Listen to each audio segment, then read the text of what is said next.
Since the last video that I made on Ethereum saying that we have not seen the signal on Ethereum Bitcoin for basically the last 3 years, Ethereum has already started pumping. So for those of you who watched the last video, congratulations. I mentioned that this would be the ideal zone to get into Ethereum, although we might not necessarily get a retracement. And in the event that we do not get a retracement, to use the order flow to start trading alongside the smart money. And in fact, this has been true. So in this video, I'm going to give you guys an update on Ethereum, especially if you missed out on this move. Like, Ethereum is about to pop. It's undeniable. The fact that we have that signal on Ethereum Bitcoin on the monthly chart, and the fact that Ethereum is now showing real signs of life means that this is only going to continue. Even if you look at ENS, this thing has pumped like 3x in the last couple of weeks. The proof is in the pudding. It's simply up to you to take advantage of this so that you do not miss out on this upcoming narrative. And that's what we're trying to do here at The Art of Crypto. Just giving you the most cutting edge alpha as well as technical analysis so that you can take advantage of this bull run to make some life-changing money for yourself. Essentially, in this video, I'm going to talk about Ethereum, going to talk about ENS, because for a lot of you, Ethereum is way too large of a market cap. It's not going to give you the type of gains that you want from a bull market. And in that case, it's a good idea to look at ENS because it's quite literally 1/500 of the market cap of Ethereum. Right before I get into it, the Black Friday discount for the OC Alpha Group will expire in about 48 hours. We only do one promotion a year, and if you have been struggling to get the results that you want from a bull run, or maybe you've just been missing out on all of the largest narratives so far this bull run, this is what the Alpha Group is for. We give you exact trade entries as well as compile all of the information from the internet in nice, neat alpha reports so that you do not miss out on the next big thing. If that sounds relevant to you, click the first link in the description box below. If that doesn't sound relevant to you, that's perfectly fine as well. Let's just get into the video. So starting off on Ethereum, first update is that I am going to remove this limit order.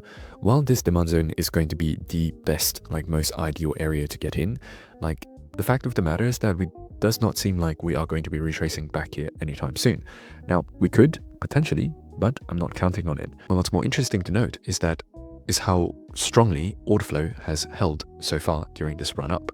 So for example, these green boxes that I'm drawing out right now is areas of bullish order flow. And if you don't know what order flow means, it's simply just a fancy way to describe the trend. When you have an uptrend, you have bullish order flow. And the thing about order flow is that when you're in bullish order flow, bullish PD arrays get respected and bearish PD arrays get absolutely demolished. This is what you guys would know as a bearish order block. In fact, this is also a bearish order block. In fact, this is also a bearish order block. And you can see just how easily these bearish order blocks get traded through.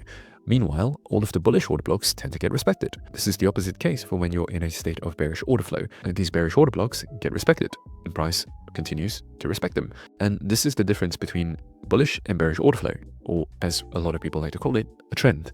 But the reason why I'm using order flow is it's because this is the term that smart money uses, this is the term that the institutional money uses, and ideally we want to be trading alongside the smart money and not the retail traders. The thing about order flow means that currently this zone right here between 3,700 to 3,550 is going to act as really strong support. In fact, you have already seen it, right? Price trades aggressively above this PD array, comes back down, tests the PD array, and boom, right?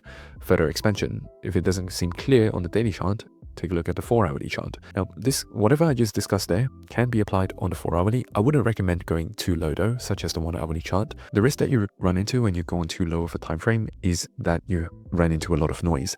And as a beginner, it can be hard to differentiate between what is, for example, if we go into the 1-hourly chart, you'll see that some of these bullish PD arrays tend to get traded through. For example, here, right? That's a bullish PD array, and yet it got traded through. But in fact, on the 4-hourly chart as well as the daily chart, this is simply par for the course, and it's still remaining within a higher time frame bullish PD array. So I wouldn't recommend doing this anything under the 4-hourly chart, especially if you're a beginner, but ideally you want to be doing this on the daily. And on the daily, again, this is going to act as just a strong area for price to return to. In the 4-hourly chart, you can also see that in the volume profile, price has developed some kind of value area here. And again, it just further reinforces the idea that this level is going to be strong in the event that we retrace back into this. Now, another potential area that you can look into is this right here. And more specifically, if we were to narrow this down to just the volume area, it could be right here, 3890 or 3900 to about 3833.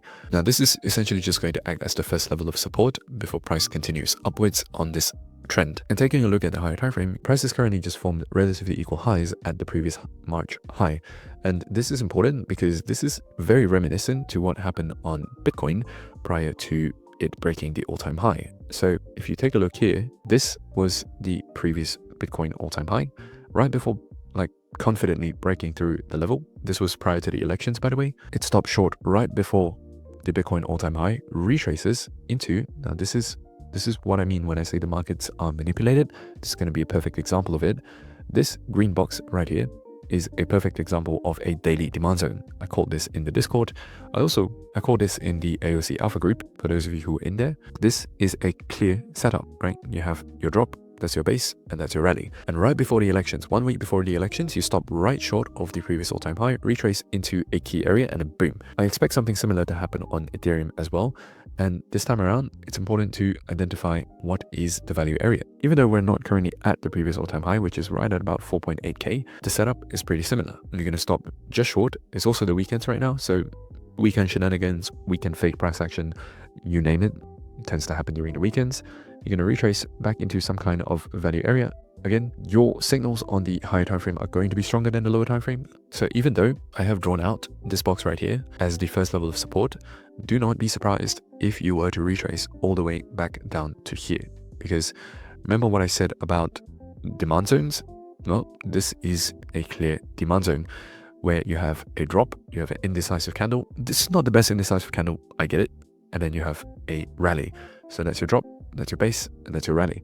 So the entry in this case is to expect some kind of a retracement back down to 3600 before you start making an aggressive move to break this level. Now, of course, there's also a second scenario where momentum just remains.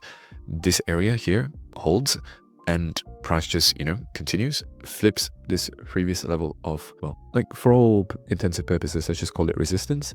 Price breaks above this resistance, comes down to flip it into support, and then price continues on to the previous all-time high. That would be scenario number 2. As for which one will happen, I don't know. Your job as a trader is not to predict what's going to happen next. It's to just be prepared, do your analysis, and come up with multiple scenarios so that whichever scenario, could be A, could be B, could be C, but whatever happens, you are ready to react. It's almost like crafting if-then statements.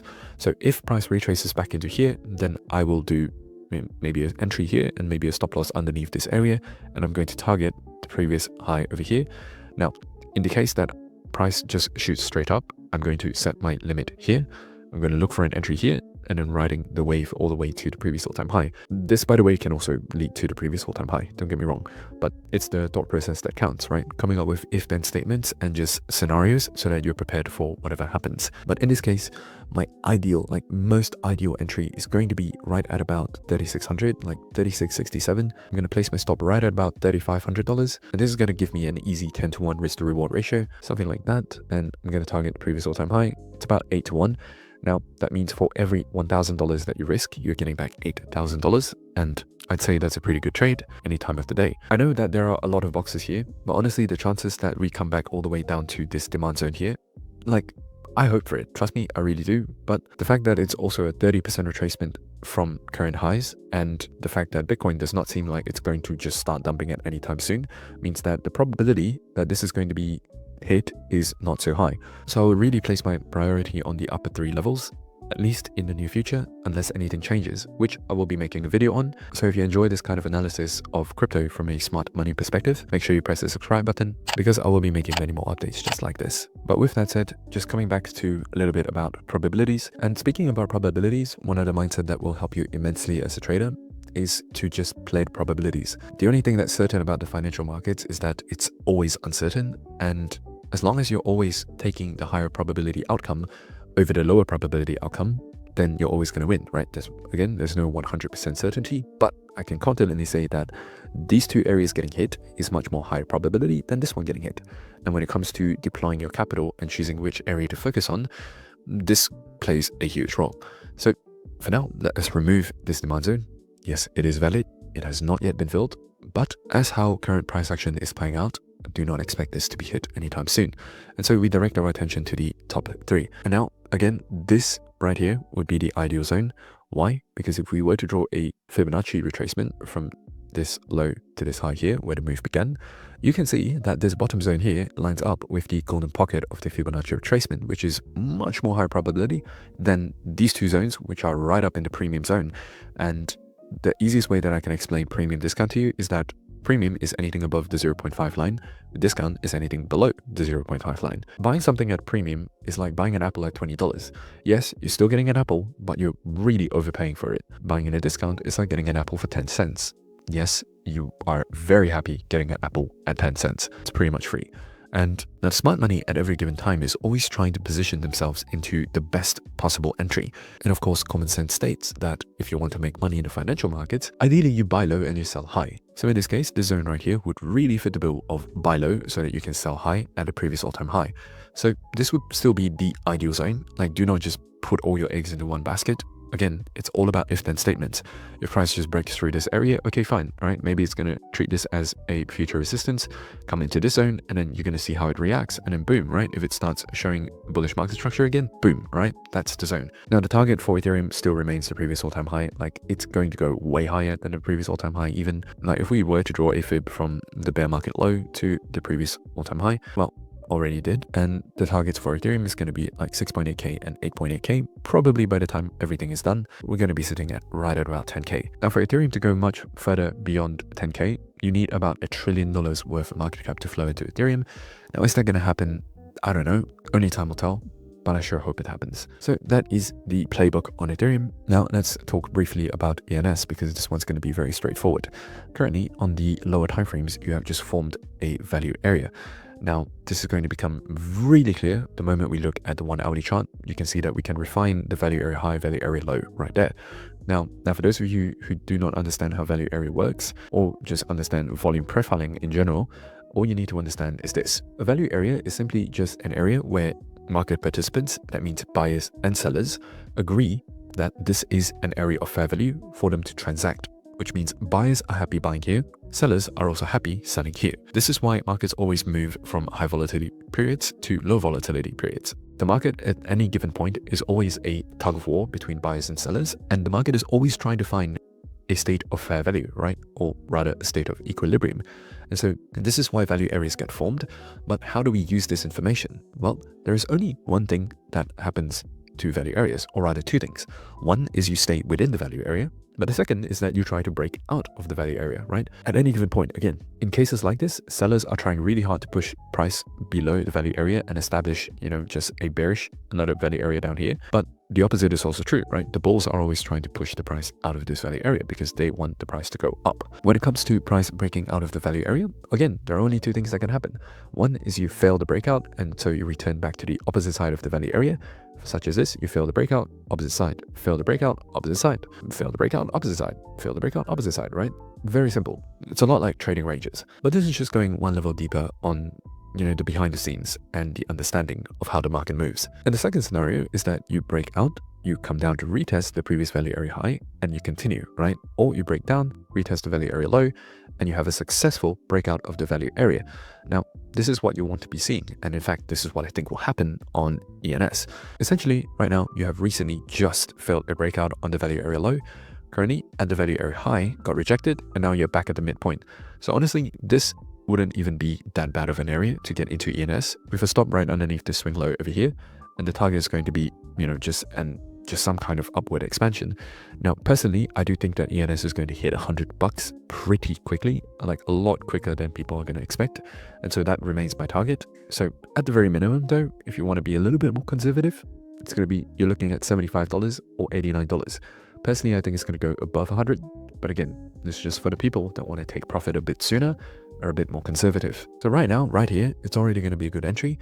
Now, the ideal scenario would be that you sweep all of these, sell side liquidity areas. You take out this previous low here. You've come in to fill this fair value gap right there. So this is going to be a lot clearer on the daily chart. You come in to fill the fair value gap right here. So you sweep all the liquidity, fill in the fair value gap, and then boom. You shoot above the value area high, retest it as support, and then boom, right? So you have one potential entry here and the second potential entry right there. Like, there's no entry that's better than the other.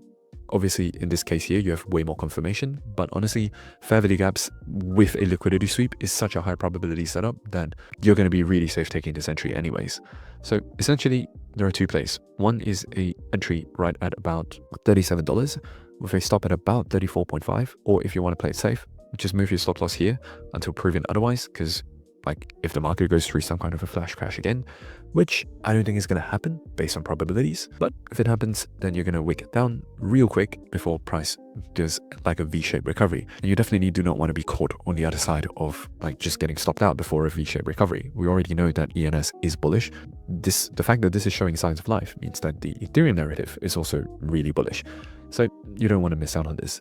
So that's going to be the like most optimal entry, not the highest probability that we're going to get it though. Again, you have another entry, which is right here, stop below here, and then boom, price goes up. Essentially, those are the two entry, criteria that you want to focus on when it comes to ENS. And guys, we have been calling trades over the last 3-week period to a very high degree of accuracy. If you have made money so far by watching these videos, make sure you drop a like on this video because it truly does help me out a lot. And remember, subscribe if you want to see more smart money analyses on the crypto markets. Cheers.